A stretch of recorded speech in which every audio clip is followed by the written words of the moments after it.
आज की कहानी है चतुर लड़की और सेनापति की कहानी।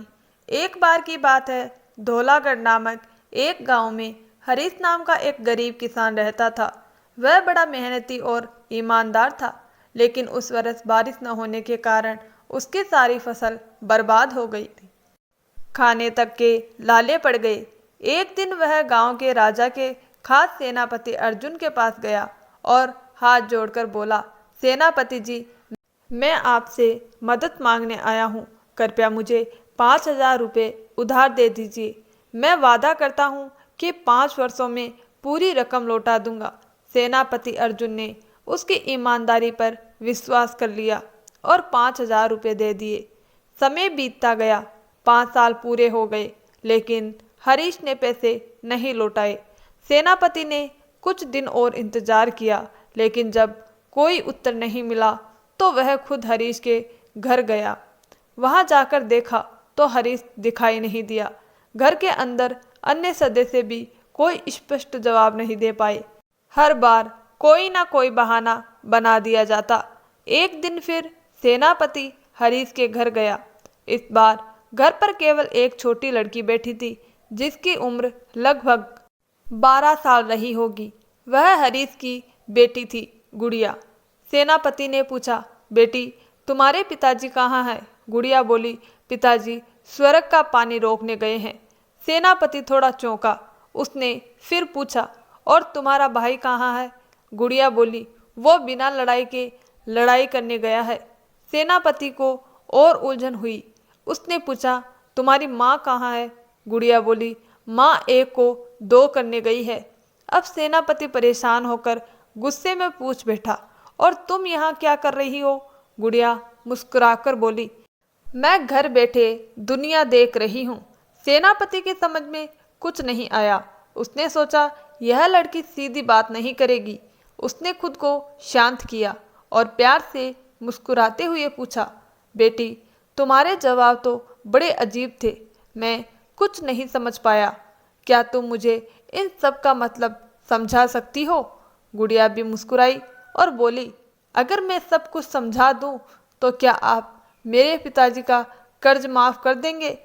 सेनापति ने थोड़ा सोचकर कहा, हाँ, अगर तुम मुझे इन बातों का साफ मतलब बता दो तो मैं कर्ज माफ कर दूंगा। गुड़िया बोली, मगर मैं आज नहीं, कल बताऊंगी। कृपया कल आइए।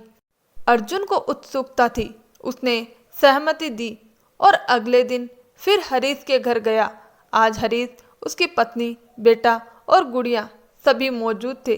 गुड़िया सेनापति को देखकर बोली, आपने वादा किया था कि अगर मैं सारी बातों का मतलब बता दूं तो आप पिताजी का कर्ज माफ कर देंगे।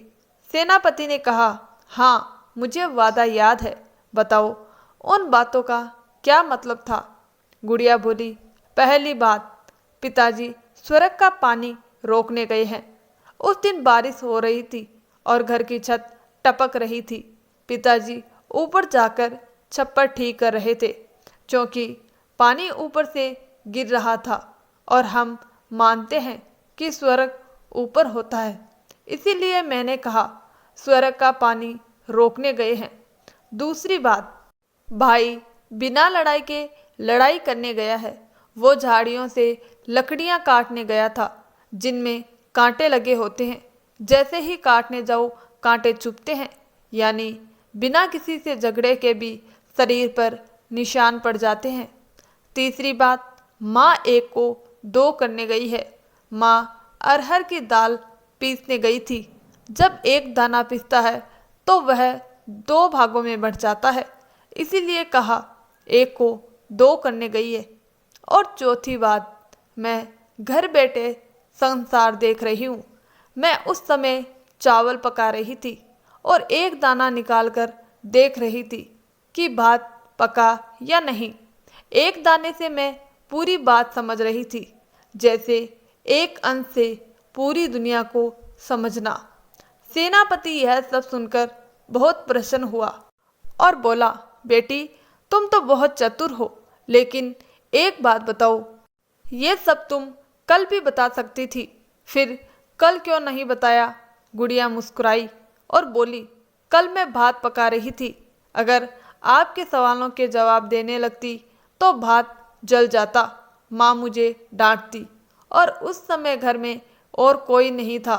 अगर मैं कहती कि आप कर्ज माफ़ कर चुके हैं तो कोई मेरी बात का यकीन नहीं करता, लेकिन आज आपने खुद कह दिया तो सबको विश्वास हो गया। सेनापति उसकी बातों से बड़ा प्रभावित हुआ। उसने अपने गले से मोती की माला निकाली और गुड़िया को देते हुए बोला, बेटी, यह तुम्हारी चतुराई का इनाम है। तुम्हारे पिता का कर्ज मैं माफ़ करता हूँ। अब तुम्हें कोई चिंता नहीं करनी पड़ेगी। ज़रूरत हो तो निसंकोच मुझसे कहना। गुड़िया और उसका परिवार खुशी से झूम उठा। सबने मिलकर सेनापति अर्जुन को धन्यवाद दिया। उस दिन के बाद हरीश के परिवार का जीवन पहले से कहीं बेहतर हो गया। तो ये थी छोटी सी लड़की की चतुराई। दोस्तों, आपको हमारी ये कहानी कैसी लगी, हमें आपकी राय कमेंट बॉक्स में ज़रूर बताएं और वीडियो को लाइक, शेयर और चैनल को सब्सक्राइब जरूर करें ताकि हम आपके लिए ऐसी ही और मज़ेदार कहानियाँ लेकर आ सके। हमारी कहानी को अंत तक सुनने के लिए आपका दिल से धन्यवाद।